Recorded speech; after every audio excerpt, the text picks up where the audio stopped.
අද අපි කතා කරන්නේ බුදුරජාණන් වහන්සේ තුළ පවතින ඒ සුවිශේෂී ඥානයන් පිළිබඳව. බුදු කෙනෙකුගේ බුදුගුණ අචින්ත්‍යයි.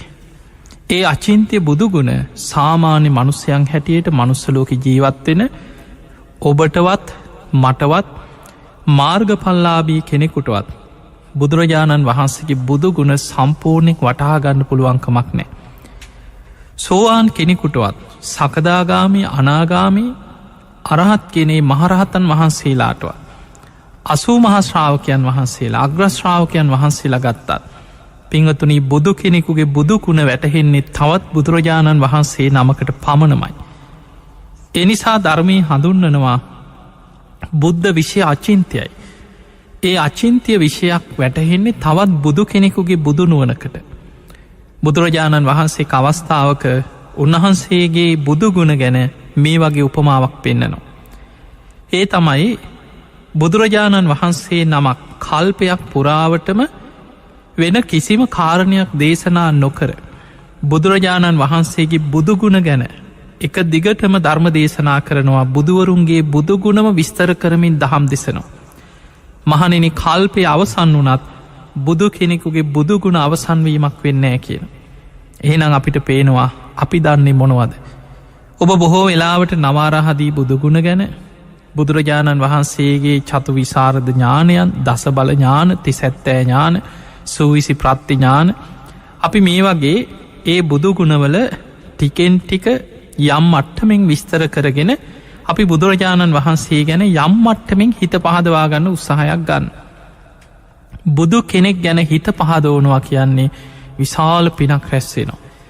බුදුරජාණන් වහන්සේ වදාළ බුදුගුණ අචින්තියයි.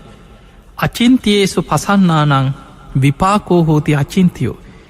ඒ අචින්තිය බුදුගුණ ගැන කෙනෙක්ගේ හිත පැහැදුනොත් එයින් ලැබෙන විපාකයක් අචින්තියමයි කියෙන්. එනිසා පිංගතුනී බුදුරජාණන් වහන්සේ නමකගේ බුදුගුණ ගැන හිත පහදවනවා කියන්නේ පුංචි පිනක් නෙමේ.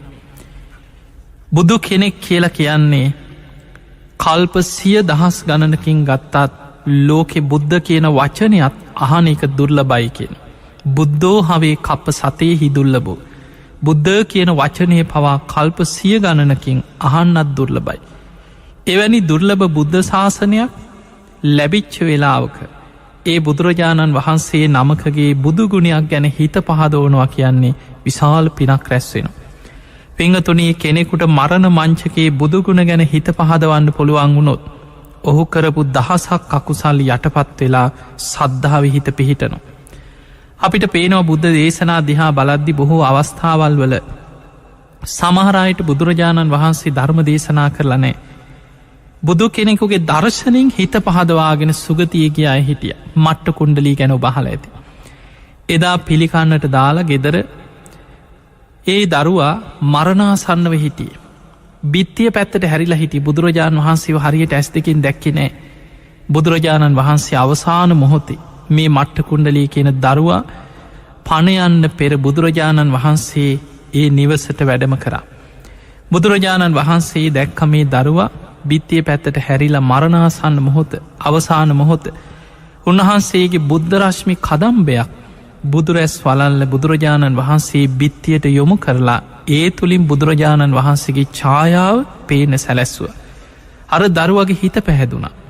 ඒ බුදුරජාණන් වහන්සේගේ සෙවණැල්ල ඡායාව බිත්තියේ දකිනකොට ඒ තුළ හිත පැහැදුනා. පැහැදිච්ච හිතෙන් පණගිය. දිව්‍ය ලෝකෙ පහළ වුණා. අපිට පේනවා බුදුරජාණන් වහන්සේගේ දර්ශනයෙන් පවා හිත පහදවාගෙන සුගතිය ගිය අය ගැන ධර්මයේ සඳහන් වෙනවා. ඒ වගේ සමහර අවස්ථාවල් වල දවසක් බුදුරජාණන් වහන්සේ මහා කරුණා සමාපත්තියෙන් ලෝකෙ දිහා බැලුවා. එහෙම බලනකොට පිංගතුනි මේ බුද්ධ ඥානයෙන් බුදු කෙනෙක් ලෝකෙ දිහා බලන විදිහත් අපිට හිතාගන්න බෑ. උදෑසන 12 කෝටි ලක්ෂ වාරයක් මහා කරුණා සමාපත්තියට සමවදින. දැන් අපි යෝක හිතුවට ඔහොම කිව්වට 12 කෝටි ලක්ෂ වාරයක් මහා කරුණා සමාපත්තියට බුදු කෙනෙක් සමවදින. අපිට අපේ නුවණින් හිතාගන්න බෑ ඒක මොකක්ද කියලා. ගන්ධ කුටියේ ඉඳන් දසදහසක් ලෝක ධාතුවට එකවර බුදු ඇස විහිදවනවා. කාටද අද මන් දහම් දෙසන්නේ?